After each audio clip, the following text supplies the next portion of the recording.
Case laws on force. Section 128 BNS. Queen Empress versus Ram Prasad 1886. Court held that force includes causing motion or contact with the body by physical power. मतलब अगर किसी व्यक्ति के शरीर में movement पैदा किया जाए या किसी वस्तु के माध्यम से उसके शरीर को कांटेक्ट कराया जाए तो यह फोर्स माना जाएगा. Case laws on criminal force. Section 129 BNS. Rupam Deol Bajaj versus KPS. Guilt 1995.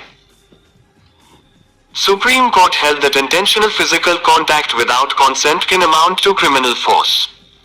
मतलब अगर किसी व्यक्ति को बिना कॉन्सेंट के इंटेंशनली टच किया जाए और उसका उद्देश्य इंसल्ट, फियर या अनोयंस पैदा करना हो तो ये क्रिमिनल फोर्स हो सकता है. State of Punjab versus Major Singh 1967. Court held that criminal force may exist even when the victim is incapable of giving consent. मतलब अगर विक्टिम कॉन्सेंट देने की स्थिति में नहीं है और उसके खिलाफ फोर्स यूज किया गया है तो ये क्रिमिनल फोर्स बन सकता है. Case laws on assault. Section 130 BNS. Keshavlal Maganbhai Gurjar versus state of Gujarat 1968.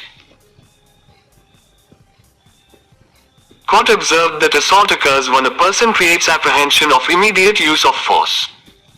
मतलब अगर किसी व्यक्ति को लगे कि उस पर तुरंत फोर्स यूज होने वाला है तो यह असॉल्ट माना जाएगा. केस लॉ ऑन असॉल्ट और क्रिमिनल फोर्स.